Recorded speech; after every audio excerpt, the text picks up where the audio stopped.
visualize Krishna, and then it's an authentic process of worshipping Krishna in your heart. So Bhaktivinoda Thakur is praying that I want to actually worship you in my heart, with the land, the flowers, the offerings. I never want to go away from you in this form of yours which is there in my heart. So it's very simple, Bengali. It's Sanskrit words in between, so it should be easy. Just invest your consciousness and then sing with your heart.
Om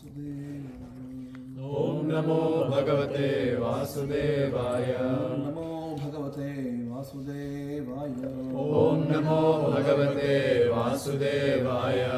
Namo Bhagavate Vasudevaya. Om Namo Bhagavate Vasudevaya. Narayanam Namaskritya. Narayanam Namaskritya. Naram Chaiva Narottamam. Devim Saraswatim Vyasam. Devim Saraswatim Vyasam. Tato Jayamudiraye. Nashtaprayeshu Abhadreshu. Nashtaprayeshu Abhadreshu. Nityam Bhagavata Sevaya. Bhagavati Uttama Shloke. Bhaktir Bhavati Naishtiki. Bhaktir Bhavati Naishtiki. Krishnaya Vasudevaya. Krishnaya Vasudevaya. Devaki Nandanaya cha. Devaki Nandanaya cha. Gopa Kumaraya. Nanda Gopa Kumaraya. Govindaya Namo Namaha. Govindaya Namo Namaha. Jnanandana Shalakaya Chakshurmilitam Yena Tasmai Shri Gurave Namaha. Shri Chaitanya Manobhishtam Sthapitam Yena Bhutale Swayam Rupa Kadamahyam Dadati Swapadantikam. Vandeham Shri Guru Shri Padakamalam Shri Gurun Vaishnavanscha. Shri Rupam Sagrajatam Sagana Raghunatham Tam Sajivam Sadvaitam Savadutam Parijana Sahitam Krishna Chaitanya Devam Shri Radha Krishna Padam Sagana Lalita Shri Vishakhanvitamscha. Namo Vishnu Padaya Krishna Prestaya Bhutale Srimate Bhaktivedanta Swami Niti Namine. Namaste Saraswati Deve Gauravani Pracharine Nirvishesha Shunyavadi Paschatya Deshatarine. Namo Mahavadanyaya Krishna Prema Pradayate Krishnaya Krishna Chaitanya Namine Gauravati Namaha. He Krishna Karuna Sindhu Deenabandhu Jagatpate Gopesha Gopika Kanta Radha Kanta Namostute Tapta Kanta Sarvasva Padam Bhoja Radha Madanmoha Devya Vrindaranyakatrimadaha Srimad Ratnagara Simhasanastho Srimad Radha Srimad Govinda Deva Ishthalibhi Sevimano Swami Shriman Rasarasarambhi Vamshivadatakastitaha Kashan Venu Smedo Shriyastana Taptakanchana Gaurangi Radhe Vrindavaneshwari Vrishabhanusute Devi Pranamami Haripriye Manchakalpatarubhyasya Kripa Sindhubheva cha Patitanam Pavanebhyo Vaishnavebhyo Namo Namaha. Jai Shri Krishna Chaitanya Prabhu Nityananda Shri Advaita Gadadhara Shrivasadi Gaura Bhaktivinoda. Hare Krishna Krishna Krishna Hare Hare Hare Rama Rama Rama Hare Hare. Hare Krishna. I wanted to discuss about first chapter Gita, but I think majority of the new crowd are missing today, so it's better if we don't do that. Otherwise, you'll have to repeat it again. So try to speak something which is inspirational from Srimad Bhagavatam, and I hope it adds some value in your life. Okay.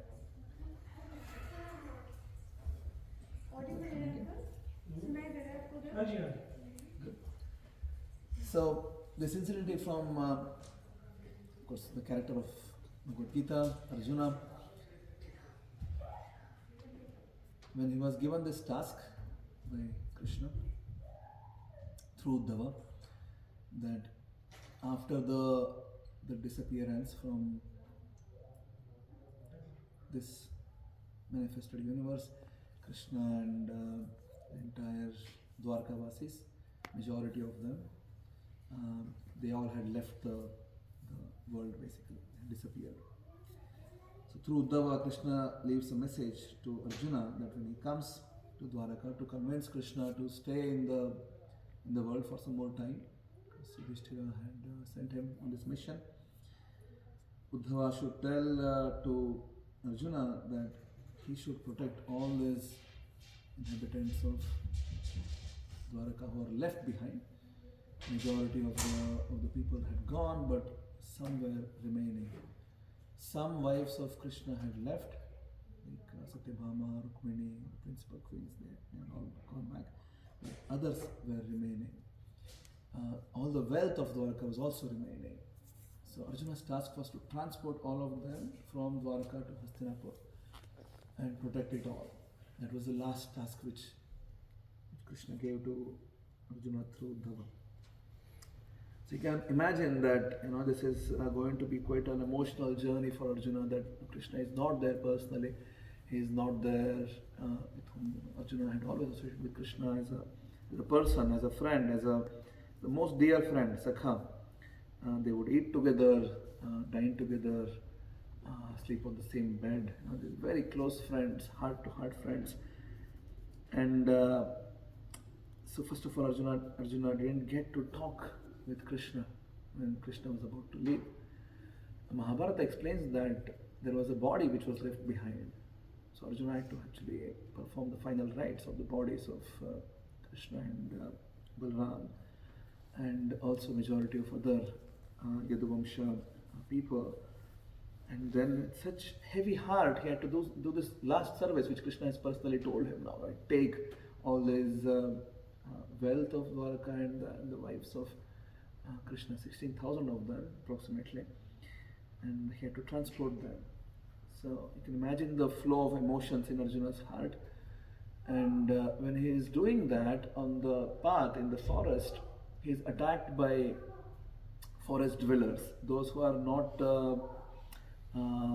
trained in martial arts. They are just forest dwellers, and they see that there is a huge amount of wealth and ladies who are being transported, and they wanted to come and attack.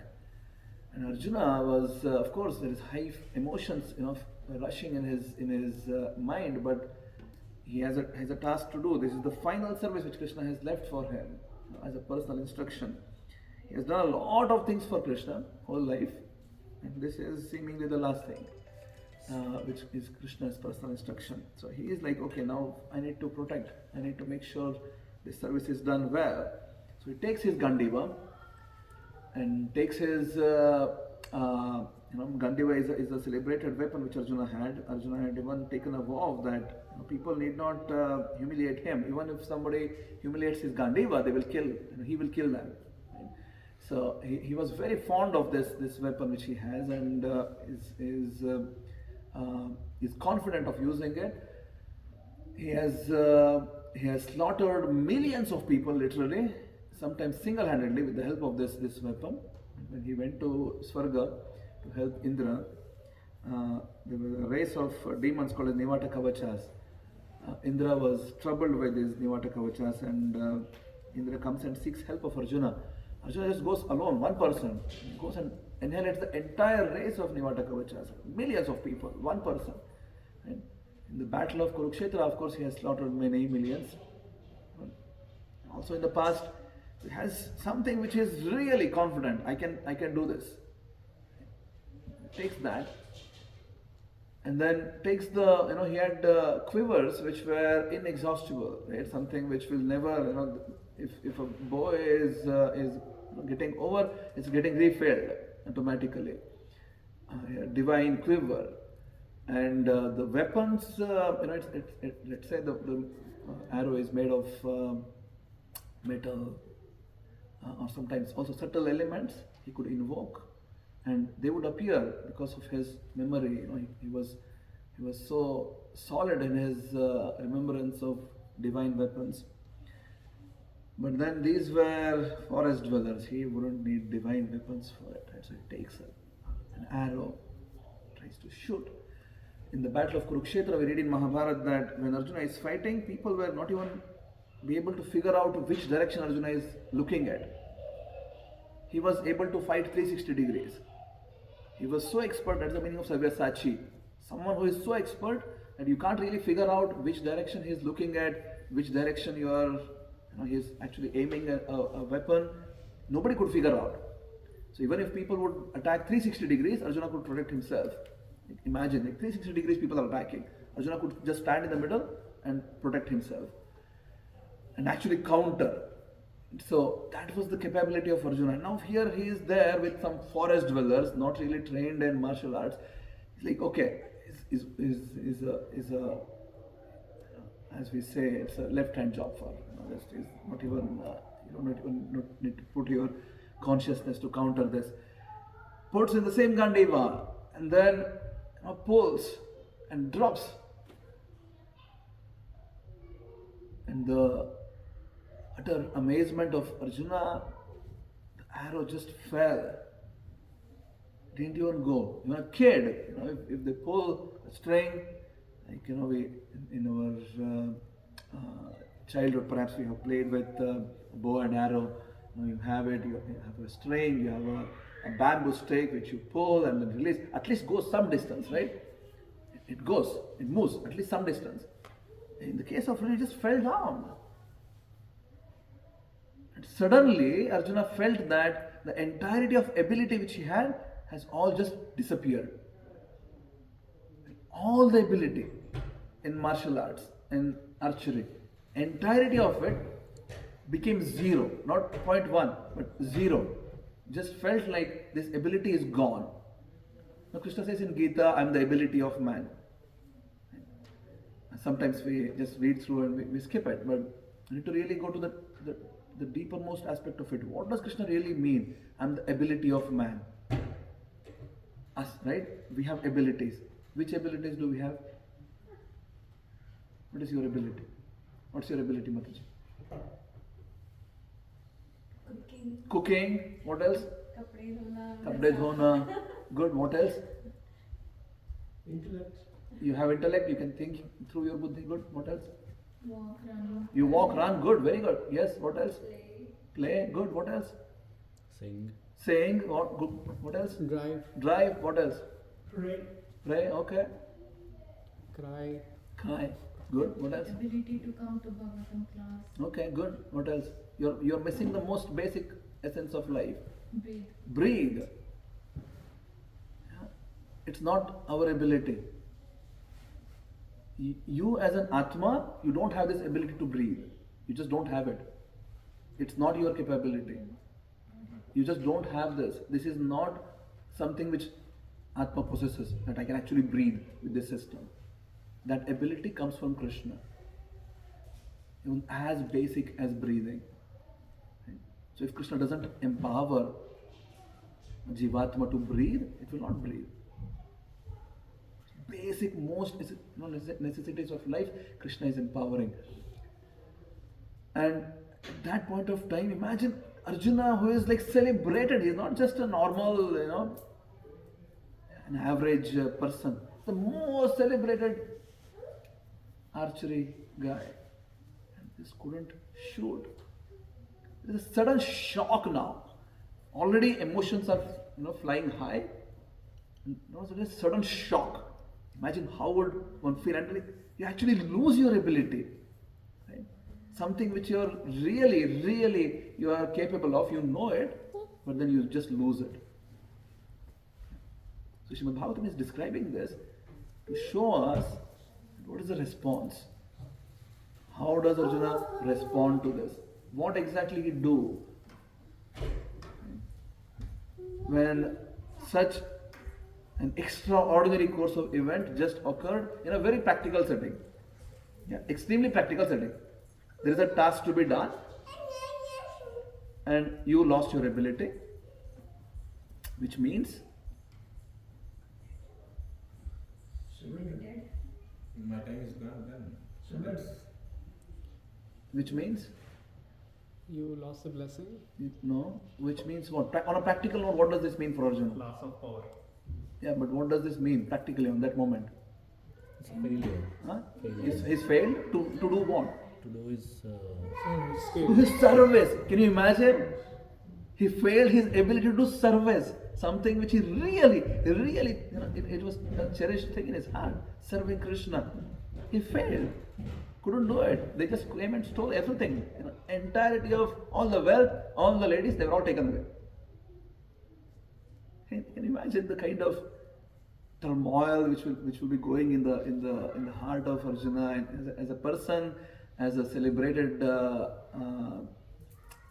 martial arts hero, somebody people were glorifying. This Gandiva became useless.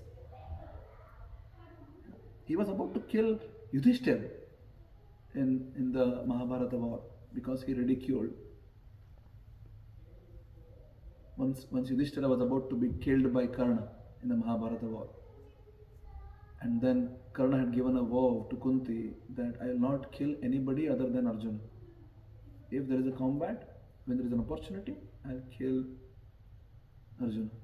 Because I want to make sure that you have 5 intact. Yeah. So if either I remain or Arjuna remains, so still be 5. I will not kill anyone else. So there was an opportunity for Karna to shoot at Yudhishthira and kill, but then he just let him go. I am giving you Prandiksha. And for a Kshatriya, dishonor is worse than death. Right? Yudhishthira felt so disgusted that this guy didn't kill him.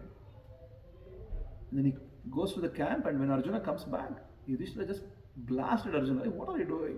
What is the use of your Gandiva? It's Karna, he could have killed me today, but he just let me go. He humiliated me. What's the use of your Gandiva?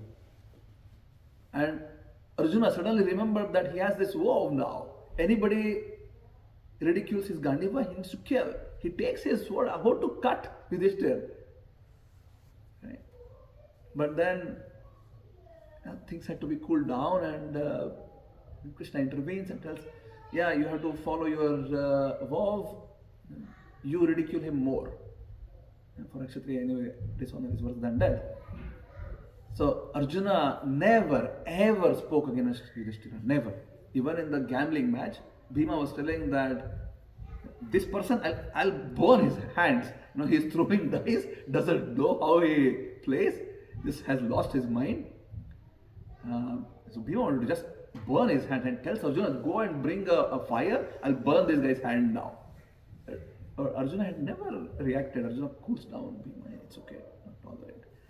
He had never ever spoken against Yudhishthira. On this occasion, he started telling. It's because of you we had to undergo so much of situation. You played the gambling, you put Draupadi on stake also. So much of humiliation, forest life, on and on and on. I started crying. And after telling the whole thing, Arjuna wanted to commit suicide himself. Oh, I can't imagine speaking all these things to Yudhishthira. I want to kill myself now. So Krishna had to do a lot of people management at the end of the day to make sure that everybody is alive. Right? So the point I'm trying to make is Arjuna had this thing on Gandiva is his heart.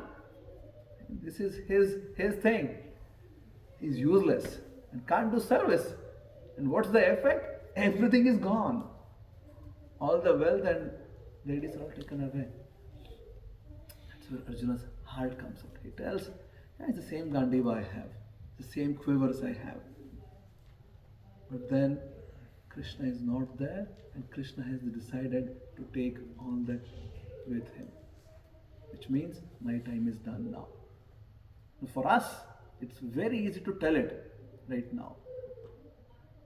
It's very easy for us to tell this. Oh yeah, I know what's the big deal. But then first, you need to experience what is Arjuna, who is Arjuna. And then you need to experience losing all of it. And then you need to experience you're not able to do your last service. Yeah. And then we can at least start to fathom what happened in Arjuna's life. Otherwise, we'll be so theoretical, like, yeah, surrender. If we would be in that consciousness, we would surrender right now. But we are not in that consciousness. We don't surrender.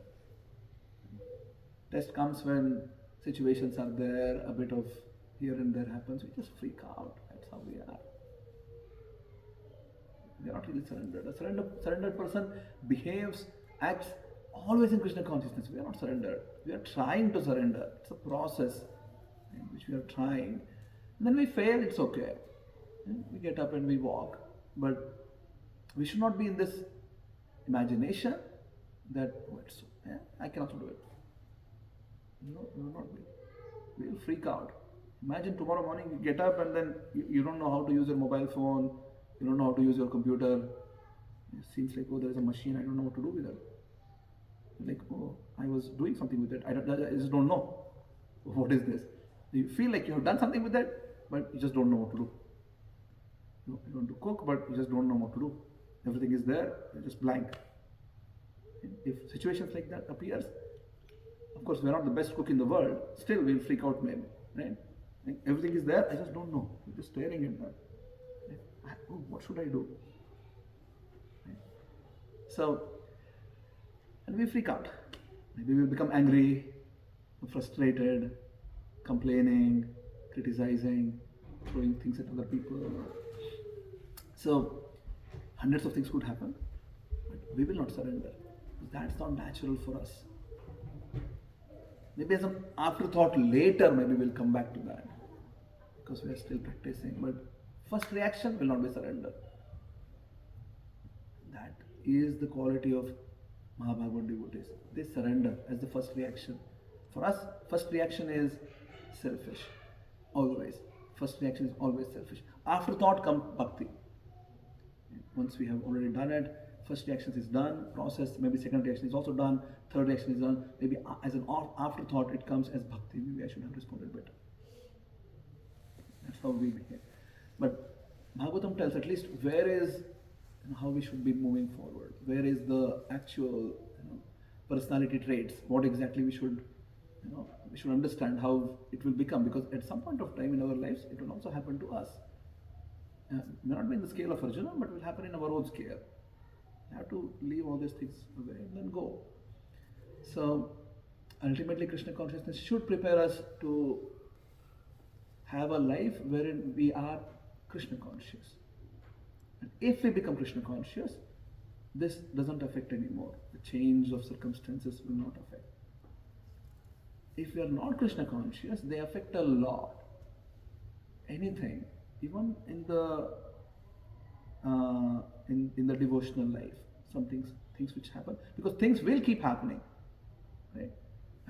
We are not proposing a situation wherein somebody does devotional service to Krishna and things change. No, things will remain dual always, because this is material manifestation. Duality is the name of the game here.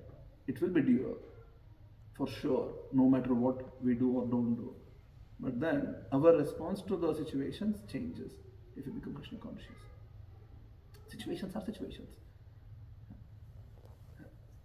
Like if someone becomes Krishna conscious, and if you think, no, I'm Krishna conscious now, I chant Hare Krishna mantra, I study Gita Bhagavatam, I go to satsang, I don't need to brush my teeth.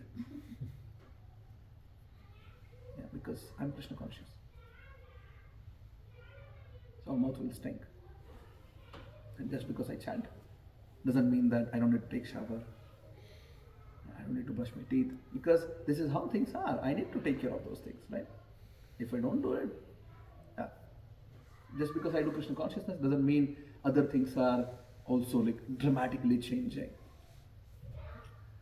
So it's a very subtle, sublime aspect of life that we become Krishna conscious, and we know the art of maneuvering in this universe, how we are situated. We know, okay, things will happen.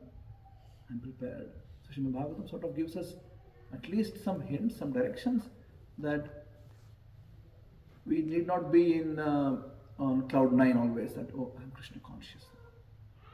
I can be a person who is just real, trying to be in reality. And as and when we fail, we need to have the heart to go and tell Krishna that, yes, Krishna, I failed today. There was a situation, family or friends or some other people, something happened, I responded in a way which was not Krishna conscious. I should have been Krishna conscious. I could have been better. We need to have an active conversation with Krishna. We need to be having a heart in which we can actually go and submit ourselves even with our shortcomings, that this is my shortcoming, I have it, I want to improve. And then the moment we accept our nature, which is perhaps is not that great, then Krishna will start doing something which is magical afterwards. So for Arjuna, it was not magic which happened. He had practiced this. in difficulty taking shelter of Krishna. He's practiced this. So it's a practice which comes to his rescue. He tells himself that I'm remembering the teachings of Krishna now in the battlefield. So, something which we also can start doing, we practice Krishna consciousness. Meaning that we take all the things which are happening to our hearts. We start being a sensitive person, somebody who is sensitive about our own Krishna consciousness, others' state of life, others' Krishna consciousness, and we then try to be an inspiration. So I'm just trying to bring something to our practical life in Alpha and the Rhine now. My vision is that we will have a flourishing community in Alpha and the Rhine, not just Alpha and the Rhine, in Haarlem, in Hoofddorp, in Amstelveen, Outhorn, Almere, and Alpha and the Rhine. I want to have communities which are very strong because there are sincere people around. We want to bring them, to cultivate them. We want to create a setup wherein people feel a community feeling, a Krishna conscious society feeling, and get trained and become devotees and everything. So that's my wish, that's my hope. But in achieving that, we're just starting with it. We have some programs sort of going on in Amstelveen, some sort of things going on in Outhorn, in Hoofddorp, in starting something in Almere, in Haarlem. And Alphen is definitely a place where we can have this because there is a lot of empowered personalities here, there's a lot of scope here. However, it can happen when we all work in a way which is harmonious, keeping Krishna in the center, serving together, and bringing the center in Krishna. Meaning that I need to actually get myself out of the center. If I want to put Krishna in the center, whether it's a project, it's my life, or it's my family, or whatever. If I need to put Krishna in the center, I need to put away myself. I can't be thinking that I'll put Krishna in the center, but I'm standing there, right? So, how will I put Krishna in the center? I need to be able to put myself away and then put Krishna in the center. So, all the things which then happen is for Krishna's pleasure. I'm not saying again that there will be all, it's a bed of rose or a path of rose petals and then red carpet and everything will happen just like that. It will not. It will be a lot of challenges, a lot of inspirations also come, a lot of difficulties will come, but then if we all have a solid connection, we all have a solid grounding experience of Krishna consciousness, we will maneuver through. And then a community will form which is inspirational, which will bring the essence of bhakti out, and then we will become that personality just by seeing others will get inspired. We don't need to necessarily speak. Krishna consciousness is one form of inspiring others is speaking, but the more important form of inspiring others is our own behavior. How exactly we conduct, what are we, how are we? Because as such, we all are like antennas. Everybody is like antenna. We transmit, we receive. Right? If we are Krishna conscious and if we are happy being Krishna conscious, that will form amazing vibrations outside that others also will catch on to it. Right? Whether we speak or not, others will catch on to that vibration because we are Krishna conscious ourselves. And Srimad Bhagavatam can certainly help in this regard, especially the situations where it is very practical. This can help a lot also. Nothing which is, Bhagavatam doesn't speak of, it does speak of some things which you can't connect with. You just don't know what it's speaking about. Like, some planetary system which you have no idea what is happening there, and something which is really far-fetched idea. But majority of Bhagavatam speaks of real life. What happened in people's lives.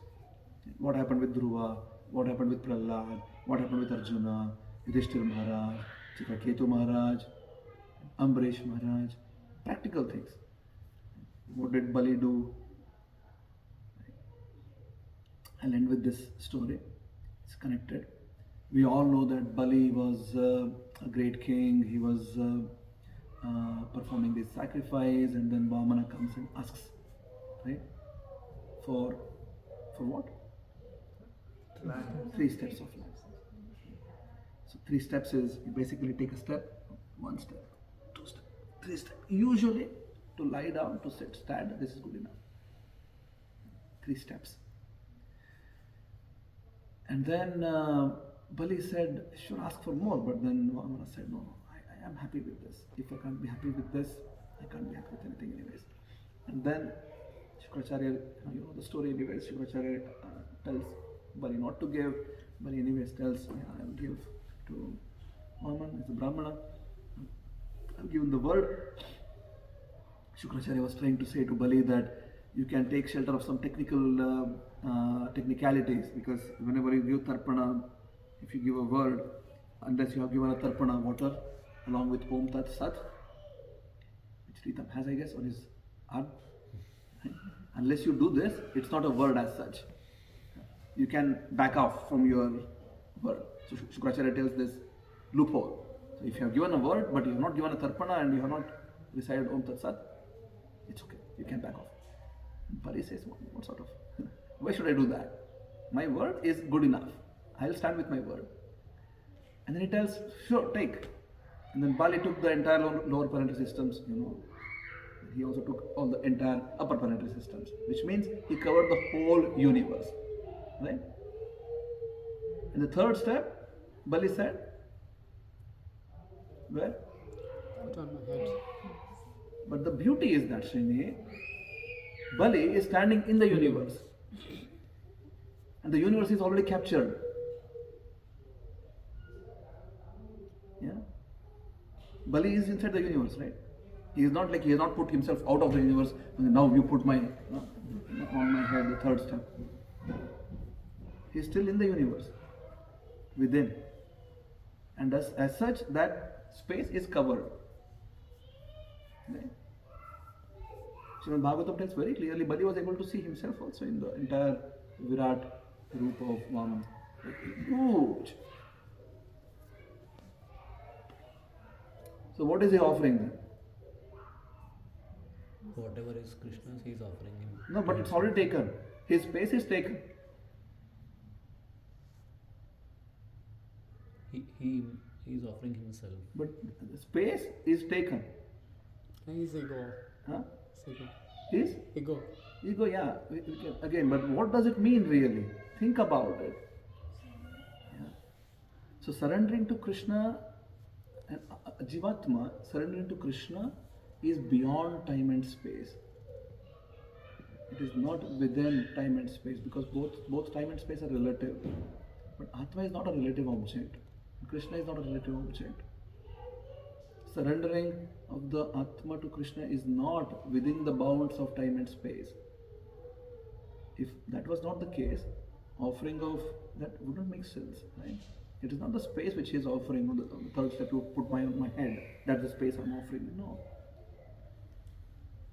So this connection of the Jivatma with Krishna is a transcendental affair. It's beyond time and space. To really connect with this idea, it's beyond time and space. You are trying to achieve something. Of course, while being in time and space. Right? So that makes spirituality an extremely interesting thing. So if we can connect with Krishna, you are living an eternal life already. And in that consciousness, we will be able to handle everything else, what's going on, in a very stable mind. Krishna keeps hammering on this. Be equipoised in Sukha Dukkha. But to make it practical, so that we don't get carried away, Krishna also adds Shita and Ushna all the time. Right? So if someone is thinking that, no, I have become extremely spiritual now, please go out in a freezing day and see if you feel cold. If you're feeling, then we're still under duality very much. Not that advanced perhaps. Because if someone is really transcendental, they don't really feel any duality whatsoever. It's just not there. It's a long way to go for us. But we can be having this inspiration. Inspiration comes from Radharani. more we are in tune with this message which is there, inspiration can come in our hearts. We will become a source of inspiration for ourselves and others. And then we can eventually become Krishna conscious. But that's a long journey. It's a huge path ahead. We need to be enthusiastic about it. So that's what I wanted to share. Very good. Well within time. Any thoughts, comments, questions you want to share? Anything? Yes? So when you talk about duality is the thing like where you are and then the Krishna conscious. So that means you are always having a conflicting thoughts like going in and out. But if you are fully Krishna conscious, there is no duality. But like trying to get there, You're still in duality. It's already opening a gap between me and them. Yes. We are in duality right now. We need to go through this situation, but while traveling in that path of our own lives, whoever we are right now, if we follow a process which is authorized and we actually then are doing something actively about it on a daily basis, eventually there is a possibility wherein we can actually become transcendental while living here. We are not right now. We are not transcendental. Transcendental is you're above the plane of existence. Devya. Right? We become Devya. Means we are not affected by the lower nature anymore. We live a life which is on a higher platform, higher plane of existence. Shastras tell iha yasya harer dasya karmana manasa gira nikhila sope avasthasu jivan mukta sauchyate. If someone can come to a conclusion, a consciousness or a way of life in which 24/7 one is thinking about serving Krishna, karmana manasa gira means with the body, with the mind, with our actions. If someone can live like that, then nikhila sope avasthasu jivan mukta sauchyate. That doesn't matter how externally one is looking like. One will perhaps is getting older, but then is living a liberated life already. So with the transition of life comes, it's a natural transition then to the liberated state of existence, which is a bit far-fetched for us right now, how exactly it is, because we don't know, we have no idea about it. But we can start experiencing it little bit if we can start doing very basic things, like chanting Hare Krishna mantra, studying Gita Bhagavatam, living a sattvic life, coming to association. If we can live like this, start with this, eventually we will reach there, based on how much I want also. Some people want a slower pace, it's okay. Some people want higher pace, that's also okay. And as long as we're in the bus, we're in the train, it's fine. It's not same for everyone. Maybe somebody takes it very fast. Somebody needs a lot of time, maybe it's okay, no problem. We need to have this heart that little or more doesn't matter. I'll start doing it. Okay. Is that okay? Yeah. Sure. Yes, Ritam. Sorry, Ravindra Sarup. Thank you. It was a very beautiful lecture. I have one question. So in Bhagavad Gita, Krishna already gives a lot of confidential knowledge to Arjuna, and he also mentions that Krishna is the ability in man, and actually what is Krishna's position. And even the last verse says that where there is Krishna and there is Arjuna, then there is victory. That means without Krishna there is no victory. So he gives this knowledge. Then in the end, why does he give this kind of a service to Arjuna, knowing that Arjuna is going to fail? So what is that confidential knowledge or the secret here that is still yet to be, that was yet to be revealed to Arjuna, and now Arjuna gets to know this? Well, when Sanjaya says Yatra Yogeshwara Krishna Yatra Padadhanudhara, it's not, so Krishna being in Arjuna's heart is sufficient, right? Not Krishna personally. So it is not that Arjuna lost because there was no Krishna physically. Arjuna had won a lot of battles before where there was no Krishna physically present. So Arjuna's heart is filled with Krishna, that's good enough. What Krishna wanted to bring out from this episode in Srimad Bhagavatam, what Srimad Bhagavatam describes, is the ability of Arjuna to surrender in an absolute confusing and tormenting situation happened in Arjuna's life. Something which was core to Arjuna is taken out, it's removed. So it's not about knowledge anymore. It's about behavior. It's about response. It's about personality trait. Right? What exactly a person is made of. What is the core? What is the core of a devotee? It's not about skills, it's not about knowledge, it's not about how expert one is or not expert one is. It's about the heart. And that comes out in this episode. We see Arjuna's heart. What exactly Arjuna's heart? Even when he lost everything, whatever was the core of his, he still surrenders. No questions. He never asked Krishna, why is this? If this is how you want to do it, if you wanted to make me so humiliated in front of this forest dwellers, why you had to do this? We would go into questioning. Right? I'll make it extremely practical for you. I'll tell you that having the Suru Prabhu today evening, come prepared for an amazing one person's performance. Yeah, we will be having 500 people in Amsterdam temple. It's going to be jam packed. You come prepared. You put a lot of efforts, and you come prepared, and you see that there is nobody. Right? You see, there's like absolute. There is nothing going on. Nobody is there. Right? And then I'm just absent. Let's say I'm just not there. And I'm doing something else somewhere else, let's say. Okay? First of all, I'm not there, and I'm doing something else somewhere else. And let's say I have told Naman Prabhu to come there, and Naman Prabhu is performing there. How do you feel? Making it extremely practical, right? Very practical. So, Arjuna's situation, you multiply this with 1 million, maybe 1 billion, right? Because he's not just an archer. This is the best. Indra had to come to ask his help. Can you imagine? Indra couldn't do it himself. He had to come and ask Arjuna, you come and help me. These Nevatakavachas are troubling me a lot. And this one guy goes and annihilates the entire dynasty of Nevatakavacha. All dead. And one person.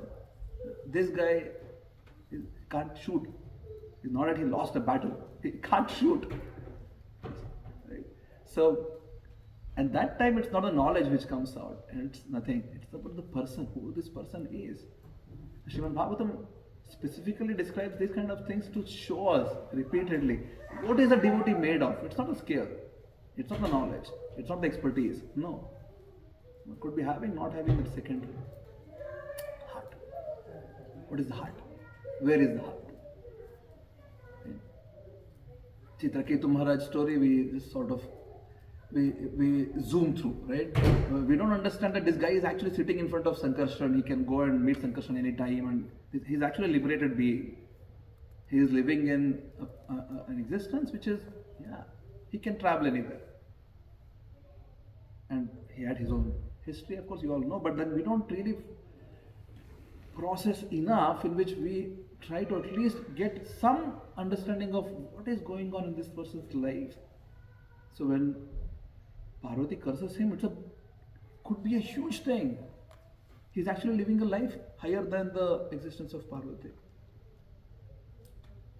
It is beyond Parvati. Parvati doesn't do this. She has a different service. Chitraketu was living a bigger and better life, to say, in our understanding, in our view. But then he accepts. Accepts what? And you go and you will start be a Rakshasa, somebody who is drinking blood, human blood, sage's blood, Devata's blood, whatever, right? This guy has to live like that. So Bhagavatam sometimes tells this because it's not about skills anymore, it's not about competency anymore, it's not about expertise anymore, it's about the heart. Where is the heart? A devotee has the heart like this. So that didn't come in the Gita, or it didn't come in anywhere else. Actually, it's hardly you find this kind of things anywhere else. Srimad Bhagavatam is what brings these things out. There are no other scriptures which tells about this. Heart inside, what is there? Many times we see how Yeah, somebody is protected by someone's karma is taken away, someone's, whatever, you surrender to something, do something, you get some wealth, or someone is protecting you, some devata is coming and doing something for you. And even to Krishna, actually, in other Puranas and stories where Krishna does things for his devotees, protects them, but Bhagavatam is special because it is hitting the core idea of how a bhakta or a bhaktin, how they live. What is that which is there within? And if we can capture to that and tune our consciousness with that idea of it, then magic will start happening in our lives also. It will. It's for sure. And that's the reason Bhagavatam is there. That's the reason it's special. Even other literatures, none of it actually addresses this essential aspect of life. There is the heart. How exactly a heart is responding to situation, because that's purely on a very subtle, sublime level. It's beyond whom you think of yourself, what you think of yourself, what are you qualified of, not qualified of, capable of, not capable of. It's beyond all this. Right? Is that okay? Hare Krishna. Yes, Acharya Prabhu. First of all, thank you for the lecture. It's always a good reminder of this story of how Arjun lost his capability. So you made an example of, like, if you, for example, go and you expect 500 people to be present to perform, and you see that no one is present. But in that moment, actually, the performance is not for the people, it's only for the deities. Yes. Even if 500 people are present or 0 people are present, the performance always has to be for the deities, and in this way we can actually improve ourselves. And then if we remember Krishna on the way up, then we will remember him on the way down. Yes. So when we lose that capability, we'll always remember him, and that will be his mercy. So my question is, then why does Krishna take us through this journey of up and down? First he takes Arjun, makes him so capable of being able to fight, and then he takes it away. Why go through all this? Why not just be situated with him? Yeah. The reason why Krishna does things with his devotees, even Mahabhagavats like Bhishma couldn't really understand that. Bhishma actually tells that exact same thing. Vipra dharma achyuta ashrayaha. He tells to Arjuna and the other Pandavas that you were always having Brahmana support of dharma and Krishna. And he tells, it's bewildering for me how you could suffer so much when you are having Krishna person standing with you, sitting with you, talking with you as a friend. How is it that you are suffering? Why are situations happening in your life? And then he tells, Sarvam Kala Kritam Manye. Kala is Krishna. It's Krishna's wish. So he does it like that. We can see the kind of lessons we can derive from it and learn. But then for a person who is undergoing it, he is not thinking that I'm being an example outside. Right? He still need to undergo. They are not thinking, I'm doing this as Leela so that 5,000 years afterwards people in Alphandirain can hear about it, and then they are. So they don't have this kind of, they need to undergo actually. Right? So, and when we need to undergo situations, we need to undergo it. We can't be thinking, maybe I'll also become, who knows, maybe some of us become Srimad Bhagavatam characters in future. If not this life, maybe next life, right? Maybe. There is a possibility if we become advanced devotees. But we are not thinking like that, right? I'll live my life, for example, for others. When situations happen, it happens. I need to undergo. The question is, what is that I'm doing for that?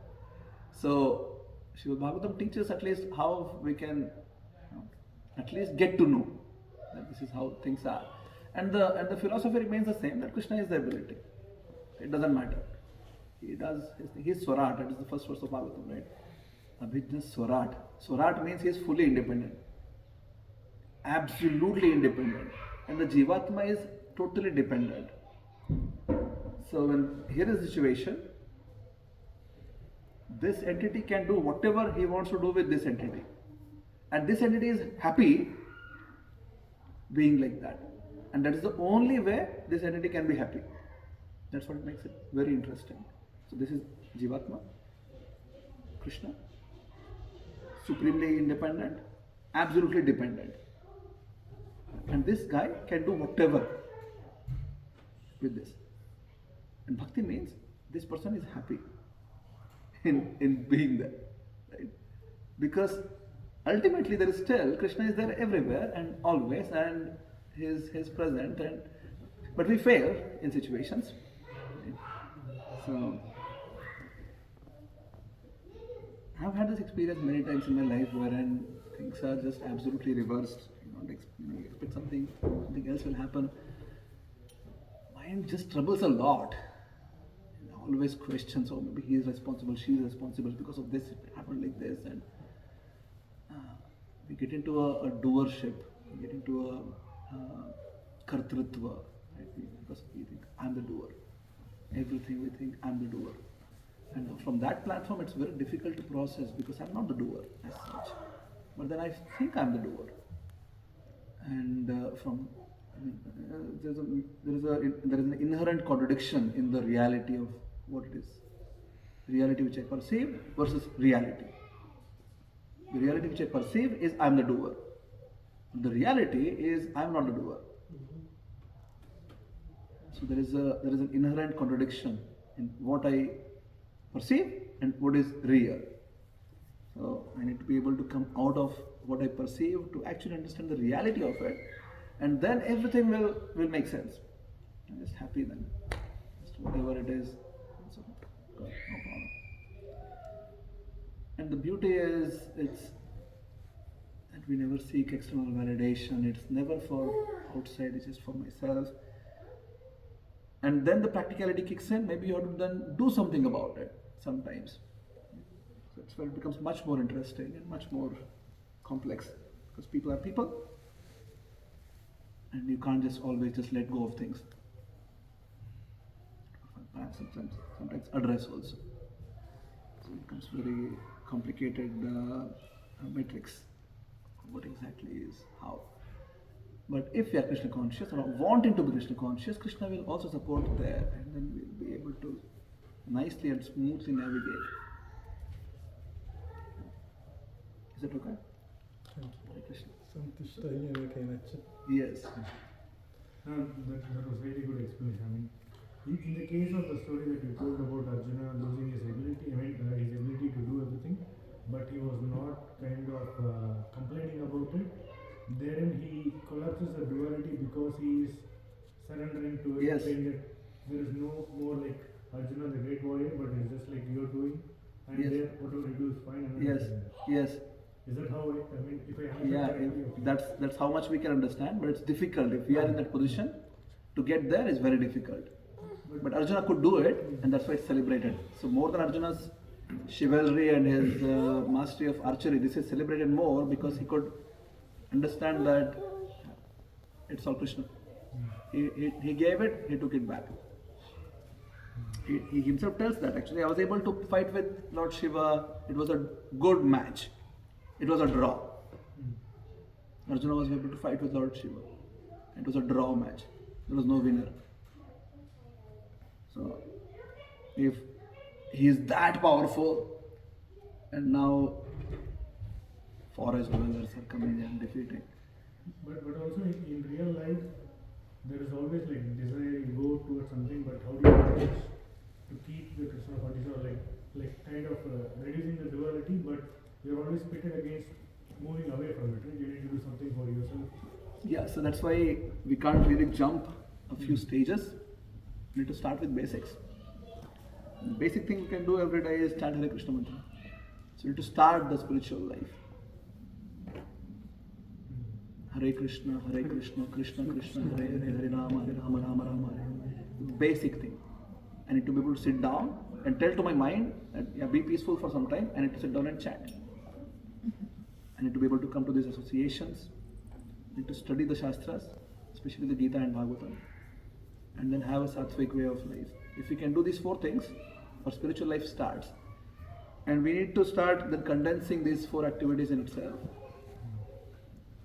Better chanting, better studies, better association, serving in association, So we start our process. Arjuna is a few steps away from us. So I will not be able to imitate what Arjuna is doing. It's impossible for me right now. I need to start where I need to start. So my level is here. I'll just take baby steps. Maybe if there is a situation where I get really angry sometime, maybe I can put a pause at there. Okay. I want to become a bit more, little bit more Krishna conscious. Yeah. So just putting a pause is also good enough for us.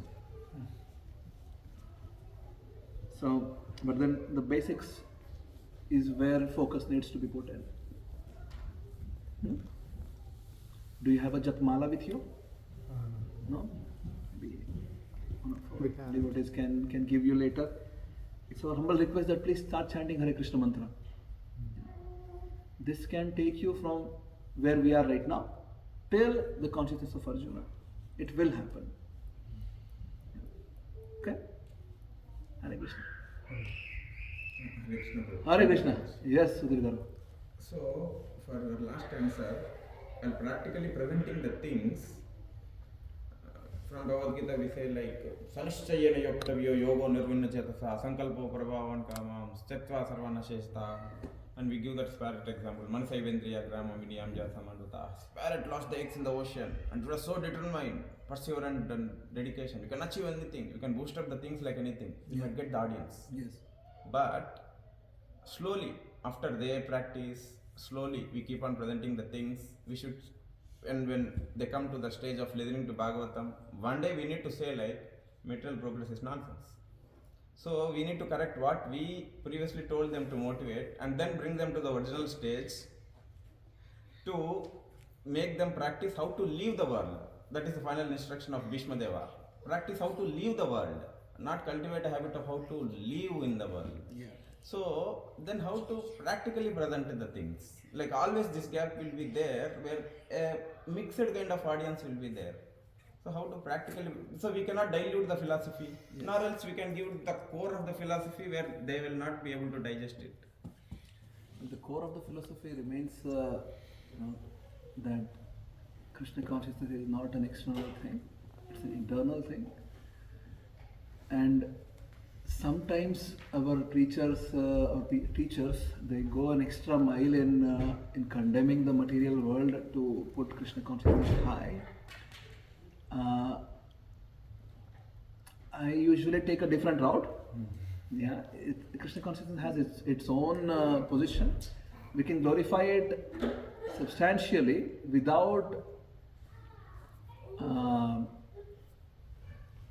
dumping material, let's say material life. Because at the end of the day, if someone becomes really spiritual, there is only one life. So leaving behind things and getting to Krishna is not just a physical phenomenon. It's a phenomenon of the heart. And I need to be able to perceive Krishna irrespective of what's going on outside. Maybe a very nice situation. I have a Rolls Royce, I have a mansion, I have an island, whatever. Or I don't have anything. So Krishna consciousness is anyway is a step higher than both of these situations. So I need to be able to present Krishna consciousness of what Krishna consciousness is. Sometimes it is necessary that we do tell material life, only material life is bad, but then focus, if it remains on that, then it becomes too much for us also. Right? Because as such, there is no need. We can rather glorify how beautiful Krishna is and rather glorify how beautiful Chaitanya Mahaprabhu is and how his mercy is, how beautiful Sankirtan is, and actually do that. And then let people get attached to that, and eventually material fever will go away. Prabhupada says that, yeah, a sign of spiritual advancement is that your material fever is reducing, meaning the whole desire for enjoyment, desire for name, fame, glory, and desire to accumulate things, desire for whatever enjoyment, it's all going away. It will happen.